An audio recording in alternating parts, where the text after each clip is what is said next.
Delhi NCR में एक बार फिर प्रदूषण का स्तर बढ़ गया है और AQI भी 450 के पार पहुंच चुका है और इसी वजह से CAQM यानी commission for air quality management द्वारा दिल्ली में 15 घंटों के भीतर पहले ग्रेड 3 और अब ग्रेड 4 लागू कर दिया गया है। इसके तहत बहुत सारी पाबंदियां लगाई गई हैं, जिसमें स्कूल को हाइब्रिड मोड पर चलाने के निर्देश दिए हैं। सरकारी दफ्तर और कई निजी कंपनियों को वर्क फ्रॉम होम करने के भी निर्देश दिए गए हैं। इस रिपोर्ट में जानेंगे कि ग्रेड 4 के तहत क्या क्या पाबंदियां लगाई गई हैं और अभी दिल्ली में प्रदूषण का क्या स्तर बना हुआ है। नमस्कार, आप देख रहे दिल्ली तक, मैं हूं आपके साथ विजय नेगी।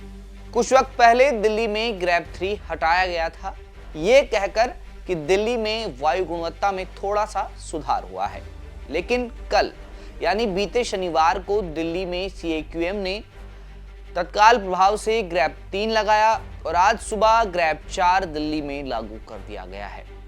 दिल्ली में लगातार AQI बढ़ रहा है, जिस वजह से स्वास्थ्य संबंधी परेशानियों वाले लोगों को दिक्कतें हो रही है। वहीं बुजुर्गों और बच्चों को भी सांस लेने में दिक्कत का सामना करना पड़ रहा है। ऐसे में CAQM आयोग ने दिल्ली में ग्रेड 4 लागू कर दिया है। ग्रेड 4 के तहत क्या कुछ पाबंदियां लगी हैं, आइए जानते हैं। हाईवे, सड़कें, फ्लाईओवर, ओवरब्रिज, पावर ट्रांसमिशन लाइनें और पाइपलाइन परियोजनाओं के निर्माण कार्यों पर रोक। दिल्ली NCR जिलों में प्राइमरी क्लास के छात्रों के साथ छठी से 9वीं और 11वीं के छात्रों के लिए स्कूलों को हाइब्रिड मोड में पढ़ाई कराने के निर्देश यानी ऑनलाइन पढ़ाई कराने के निर्देश।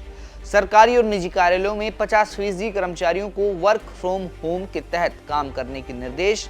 डीजल जनरेटर सेट के उपयोग पर सख्त पाबंदी। उद्योगों और प्रदूषण फैलाने वाली इकाइयों पर कड़ी निगरानी। लोगों को सार्वजनिक परिवहन का ज्यादा उपयोग करने की सलाह। ये वायु गुणवत्ता आयोग द्वारा ग्रेड 4 लागू किया गया है। अगर CAQM ने ये जानकारी दी है और इसमें साझा जो जानकारी की है आप इसमें देखेंगे तस्वीर में, तो इस वक्त दिल्ली में जो हालात हैं वो काफी नाजुक बने हुए हैं और एक बार फिर से दिल्ली NCR के जिलों में यानी दिल्ली NCR से राजस्थान, पंजाब, हरियाणा, उत्तर प्रदेश की सीमाएं लगती हैं और इनके जिलों को निर्देश दिए गए हैं कि जो स्कूल हैं वहां हाइब्रिड मोड पर पढ़ाई हो यानी कि ऑनलाइन पढ़ाई कराने के निर्देश दिए गए हैं। वहीं कई निजी कंपनियों को भी 50% वर्क फ्रॉम होम देने का निर्देश दिया गया है। इस वक्त दिल्ली में AQI 450 के पार है, जो कि वाकई एक गंभीर श्रेणी में आता है। ऐसे में उन लोगों की समस्या ज़्यादा बढ़ गई है जिन्हें सांस लेने की दिक्कत आम दिनों में होती है। इस वक्त जब प्रदूषण 450 के पार AQI पहुंचा हुआ है, प्रदूषण अपने चरम पर है, तो इन लोगों के लिए काफ़ी चुनौतियों भरा समय होने वाला है। अब देखना यह है कि ग्रेड 4 की पाबंदियाँ किस तरह से लागू करवाई जाती है और अब यहाँ से प्रदूषण को कम करने के लिए या प्रदूषण को नियंत्रण में लाने के लिए सरकार क्या कड़े कदम उठाती है। ये मुख्य सवाल अब सरकार के सामने खड़े होते हैं, जिनका जवाब सरकार को जल्द से जल्द तलाशना होगा। फिलहाल आज के लिए इतना ही। दिल्ली की तमाम खबरों को जानने के लिए आप देखते रहें दिल्ली तक।